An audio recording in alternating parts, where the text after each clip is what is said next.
आपला पदर सावरत त्यांनी से मासिक बाहेर काढले. काय हो हे भावजीने? नाही काही नाही म्हणजे ते माझे नाही, ते बहुधा राहू द्या. म्हणजे माझे नाही मग काय माझे आहे? कशाला असली मासिक वाचनाशी? किती घाणेरडी चित्रे आहेत ही. असं का बघतात तुम्ही? बहीण प्लीज कोणाला सांगू? वहिनी प्लीज कोणाला सांगू नका हो, घरात सगळे तिरस्कार करतील माझा. अजून काय काय उद्योग करता कोणी नसताना? उद्योग कसले उद्योग? म्हणजे मी समजलो नाही. असली मानसिक वाचून नक्कीच मुलींबरोबर. त्यापुढे काही बोलायच्या आत मी म्हटले, मुलींबरोबर नव्हे, एकट्यानेच म्हणजे च्याला. आता माझ्या गोट्या कपाळात आल्या होत्या, पण भीती वाटत होती की काय या उद्या घरात गाव करतील. जर हिला सगळे सांगितले नाही तर म्हणजे ते सांगेन, पण एका अटीवर प्लीज कोणाला सांगू नका. हे सगळे मला फार ऑड वाटतंय. तुम्हाला पण सांगायला. आता अजून काही बाकी आहे ऑड वाटायच्या? मासिक आधी पाहिले आहे. सांगता का सांगू सगळ्यांना? नको नको. अहो अजूनपर्यंत काहीच केलेले नाही मी. 23 वर्ष झालेत मला, पण अजून सेक्स केलेला नाहीये. हे मासिक वाचून नंतर फक्त हस्तमैथून करतो, बाकी काही नाही. शी, हस्तमैथून? किती घाणेरडे आहात तुम्ही भाऊजी. आणि खोटे बोलू नका. ही आजवर काही केले नाही तुम्ही म्हणून. अहो शपथ तुमची, खरंच काही केले नाही. नुसतं अमेझिंग सेक्स करतो मी. अमेझिंग सेक्स हा काय प्रकार आहे भाऊजी? प्लीज वहिनी वाईट वाटून घेऊ नका, पण तुम्हाला अमेझिंग करून हस्तमैथून करतो मी. मलाच कळत नव्हते मी काय बोलतोय आणि कोणावर पण सांगितले ना. घरात अशी ही एकच व्यक्ती होती जिला मी सगळे सांगायचे. I see. तुमची चोरटी नजर कधीच हेरली होती मी भाऊजी. फक्त मला जवळून बघायची होती आणि ती पण बघितली. आणि खालील पाहिलेला आणि तुमचा बाबर आवडलेला आणि तुम्हाला अंघोळ घालत असताना काय नाही म्हणजे मीने अवघ अशा गोष्टी बोलून टाकायच्या, मन मोकळे करावे. मी काय कोणी परकी आहे का? तुमची लाडाची वहिनी आहे ना मी. मग मला सांगितले का नाहीत? कसे सांगणार वहिनी, फार भीती वाटते. आणि सांगून उपयोग तरी काय का? अच्छा, तर आता उपयोग पाहिजे तुम्हाला. काय उपयोग पाहिजे तुम्हाला? बोला, माझ्याकडून मी द्यायला तयार आहे. फक्त तुम्ही होकार द्या. ठीक आहे, सांगते हे सगळं घरात आता. नका हो असे छळ प्लीज. मी नाही पण असं करणार. इमॅजिन आणि काही नाही करणार. ते जो मला नकोय. इमॅजिन करण्यापेक्षा रिअल करावे माणसाने.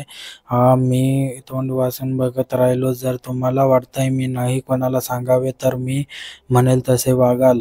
मी नंदी वेलासारखी मान डोलावली. आणि चला, त्या दिवशी तुमचा उठलेला बाबूराव तर मी काय पाहू शकले नाही त्या दिवसाला. आणि नंतर पाहण्यात मी व्यस्त झाले होते थोड्या दिवसात.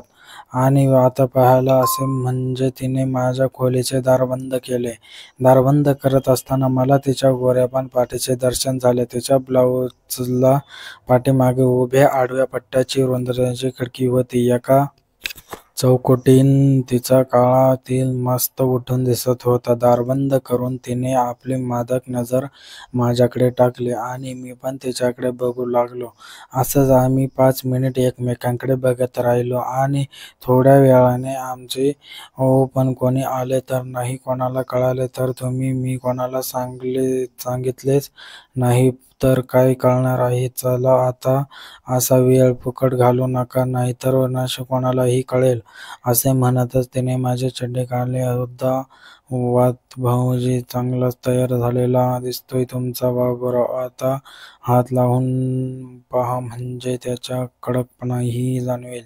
शीला वहिनीने तिचा कोमल हात लावताच तो दणक्याने उडाला आणि त्याला हलू लागली. आणि असं करता करता अर्धा तास आम्ही असंच रोमॅन्स करत राहिलो. आणि तिने मला बेडवर ढकलले आणि तिच्या नवरदेवाचा मऊ हात वर खाली फिरवू लागला. माझे डोळे आपोआप मिटले गेले. लगेच मला माझ्या अंगावर काहीतरी जड वाटायला लागले. डोळे उघडून पाहतो तर काय शीला, वा, माझा संपूर्ण नदीच्या तोंडात घेतला होता आणि जोरजोराने तिला तोंडाने लावू लागले. अनुभवी बायकांचे एक वर असतं आणि ती ते त्याद्वारे करत होती आणि कुठल्याही गोष्टीला त्या लाजत नव्हत्या. आणि थोडे हळूहळू "धिस आणि my first time, don't worry, I will take care" ती आता हळूहळू माझा नंद झोपू लागली होती. आता माझा नंद चांगला ताठ आणि गरम झाला होता आणि शीला वहिनीचे तिच्या तोंडात धक्के देणे चालूच होते आणि तो जोर तिनं थोडासा वाढवला. मला खूप मजा वाटत होती आणि शब्दानिशब्द हाताने माझ्या गोव्याकडे वळाली आणि बघता बघता तिने माझ्या दोन्ही बोटा तोंडात घेतला आणि मला एकदम माझ्या घोट्यांमध्ये प्रवेश जाणवले. असंही तिनं मला उत्कट केलं होते आणि जोर तिने थोडासा वाढवला. मला खूप मजा वाटत होती आणि शब्दानिशब्द आता तिच्या माझ्या घोड्यांवर वळाले आणि बघता बघता तिने माझे दोन्ही घोटे तोंडात घेतले. मला एकदम माझ्या घोट्यांमध्ये प्रवेश जाणवले. वहिनी उडेल असा, पण आज मी काही तुम्हाला सोडणार नाही असे म्हणत त्यांनी मला आपला जोर आणखी वाढवला आणि वहिनी मी येतोय आणि अखेरीस माझा नजारा सोडून निराची भली मोठी पिचकारी मी तिच्या तोंडात सोडली. आमचं हे मी गळून गाडीवर आडवा झालो. काय भावजी, मजा आली की नाही? एकट्यानेच हलवण्यात मजा आहे की दुसऱ्यांनाही हलवून देण्यात? वहिनी, आज हे स्वर्गसुख देऊन तुम्ही मला तुमचा ऋणी केलं आहे आणि मी तुम्हाला कधीही विसरू शकणार नाही. इथून पुढे तुम्ही म्हणाल असे मी करेल. अहो भावजी, शारीरिक सुखाची देवाणघेवाण ही गरज आहे. मी असे तुम्हाला सुख दिले तसेच भावजी, शारीरिक सुखाची देवाणघेवाण ही काळाची गरज आहे. मी जसे तुम्हाला सुख दिले तसेच आता तुम्हालाही तुम्ही मला द्या.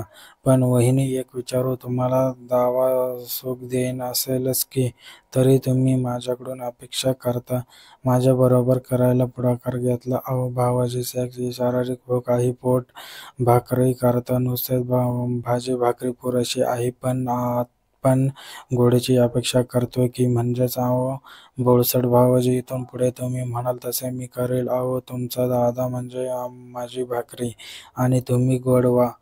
आणि माझी अशी प्रशंसा ऐकून माझी मान आणि नंद दोन्ही ताठ झाल्या आणि वहिनी आता परत गरम झाली होती. बोलता बोलता त्या ईशाच्या वर सरकल्या आणि माझ्या अंगावर जाण्या झाल्या. त्यांनी माझ्या होठावर आपले होठ टेकवले. आहा, काय फिलिंग होती! त्यांनी आपली जीभ माझ्या होठावरून आतल्या बाजूला सारली. वाह, मिठीने आत घेतली. आता जवळ जवळ आमचे प्रेम सुरू होते. 10 मिनिटे तसेच किस करत होतो. नंतर माझा हात त्यांच्या केसांवरून खाली पाठीकडे वळाला, पाठीवरून नंतर खालच्या बाजूला गवारीकडे वळाला आणि साडीच्या आणि जवळच जाताच तिने माझा हात धरला. चड्डीच्या आत घालून मी त्याचे भरून नितंब करू लागली आणि वहिनीच्या तोंडून आवाज आला तशी ती थोडी मागे झाली आणि अंगावरची साडी तिने आपल्या छातीवरून विस्करून दिली. ती माझ्यावर होती आणि तिचे दोन्ही स्तन माझ्या डोळ्यांसमोर होते. मी लाल रंगाच्या त्या ब्लाऊजचा हुक उघडला आणि तिच्या स्तनांना ब्लाऊज मोकळे केले. ब्लाऊज आधीच घामाने भिजला होता आणि तिचे दोन्ही आंबे माझ्या तोंडावर घसरू लागले आणि नाव शीला वहिनीची ब्रा पण लाल रंगाची होती. सगळं कसं मॅचिंग! मी मग तिच्यावर असलेल्या स्तनांवरून हात फिरवू लागले आणि काय स्पेशल होतं त्या माझा हात तिच्या मागे जाऊन मला न राहावसे मी तिच्या वाचे हुक उघडले आणि ब्रा विस्करून दिली. तोपर्यंत तिनेही माझा शर्ट आणि वैनावरण काढून टाकला होता. आमचे पुन्हा किस करणे सुरू झाले. केस करणं जेव्हा वाकली तेव्हा आमचे अजूनच मूडमध्ये येत होतो. असे करता तिने जण माझ्या छातीवर हात धरले. आहा!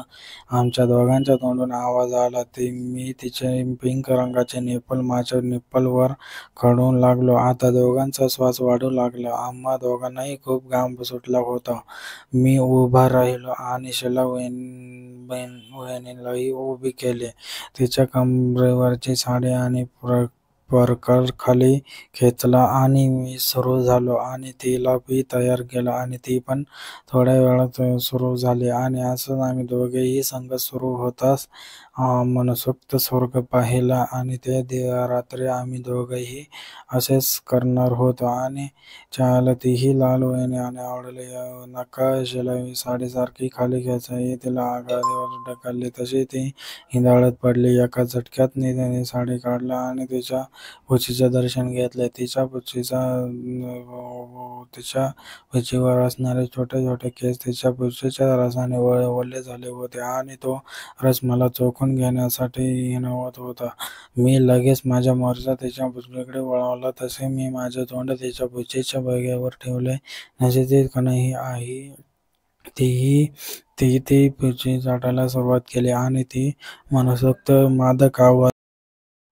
तर मित्रांनो, कशी वाटली स्टोरी कमेंटमध्ये नक्की सांगा. जे नवीन असलेल्या चॅनलवरती त्यांनी चॅनलला सबस्क्राईब करून घ्या, जेणेकरून आपल्याला अशाच नवीन स्टोरी आपल्यापर्यंत पोहोचेल. पुढची स्टोरी बघण्यासाठी आपल्या चॅनलला आधी सबस्क्राईब करून घ्या. मित्रांनो, अशाच नवीन स्टोरी पाहण्यासाठी आपल्या चॅनलला सबस्क्राईब करा. व्हिडिओ कसा वाटला कमेंटमध्ये नक्की सांगा. व्हिडिओ लाईक करा, शेअर करा.